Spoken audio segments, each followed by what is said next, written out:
The film starts with a flashback of a young guy watching as his parents are doomed to the tar pits. They encourage him to keep moving forward and look to tomorrow.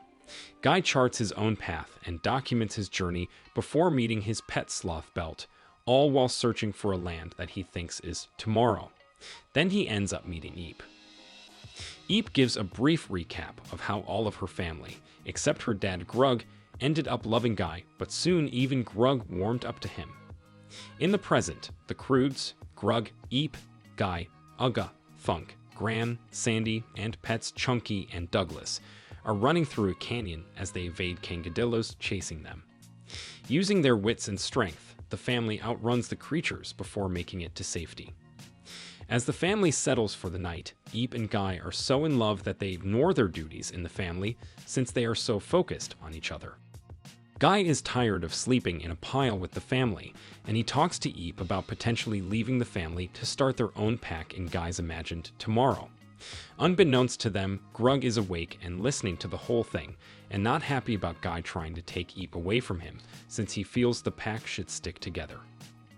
In the morning, Grug wakes up the family to bring them to a spot that he discovered.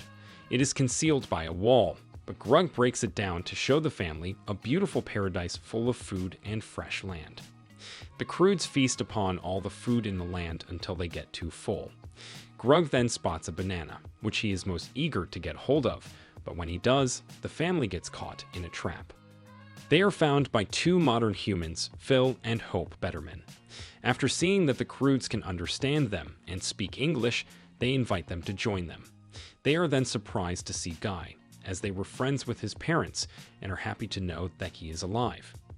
The Bettermans show the Croods their home, which they have adapted to with better resources like more food, water, a shower, and plumbing. They bring out their daughter Dawn, whom Eep is excited to meet since she has found another teenage girl to be friends with. Dawn is also happy to see Guy, and he sees that she also has a pet sloth named Sash, with whom Belt falls in love. Thunk becomes fascinated with the Betterman's window, where he watches the scenery outside, while Ugga and Gran are happy to sleep somewhere comfortably.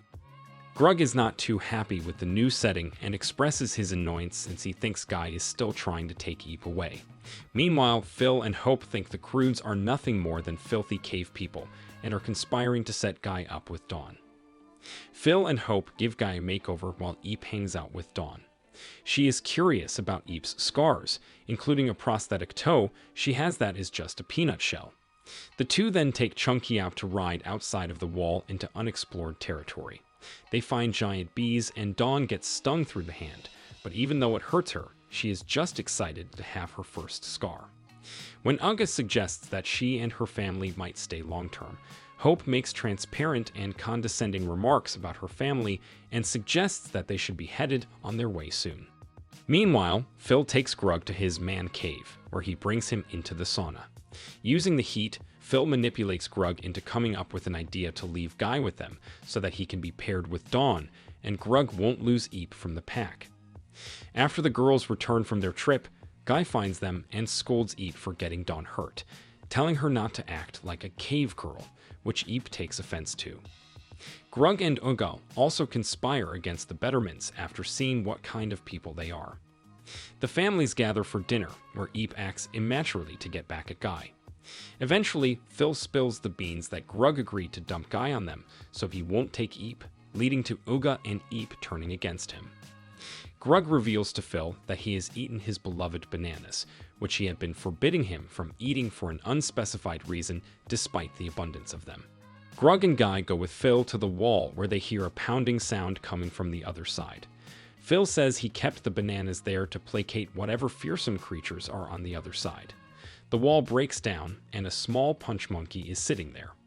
Grug laughs until he sees that there is a whole pack of them, and the monkeys take the men as prisoners. The women find out about this and head off to save them. At the punch monkey lair, Guy speaks to the eldest monkey, who tells him that they kept the bananas there because they have to serve a giant monster that will eat them if it is not fed bananas. Since the guys made the mess, the monkeys are having them set up as sacrifices to the monster. The rest of the family ride Chunky into dangerous territory. Sandy tries to pick up their scent while Ugga tries to steer them across the land, which is crawling with land sharks. Hope tries to steer them in a safer path, but she ends up causing everyone to fall in the river. Gran sends her hare, which is a living creature she calls Wigasis, to fly out and find the men. Hope blames the Croods for getting them in trouble, insulting them coldly and dismissing them as just savage cave people. She plans to run off with Dawn to find Phil themselves, but Hope ends up running through a geyser that freezes instantly and traps her. She finds herself in the lair of wolf spiders. The others come in to help until Dawn sees that the bigger wolf spiders are protecting a little pup from harm. Dawn acknowledges that her mom was trying to do the same, even though she was rude to them. Just before the men are prepped for sacrifice, Grug and Phil fight in front of the monkeys, where they air out their grievances about each other before hitting each other with low emotional blows in which they call each other bad fathers, but they sting each other since they recognize their faults.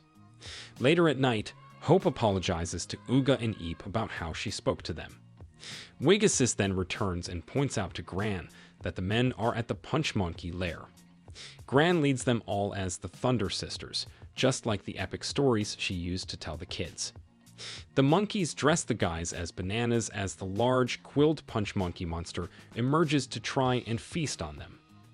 Grug and Phil take the time to apologize to each other and tell Guy that they are both okay with him being with Eep. The ladies ride in on the wolf spiders and fight the punch monkeys before they manage to free the men. The monster goes after them, but Eep and Guy climb above a large skull hanging by vines, where Guy apologizes to Eep for offending her and saying that tomorrow isn't a place, but it is wherever he is with her. They create a spark with their rocks and burn the vines to bring the skull down on the monster, but not before sharing their first big kiss. The monster falls down a hole but grabs Eep. The families and even the other punch monkeys grab Eep to pull her to safety, until she reveals that the monster is holding her peanut toe. It falls into the abyss, and the punch monkeys thank the human for freeing them from the monster as they escape the lair. The Croods and the Bettermans are now all living together in harmony, along with the punch monkeys. Guy and Eep head off to start their own family, but still regularly visit the family whenever they can. The families then gather to share a meal in their new paradise.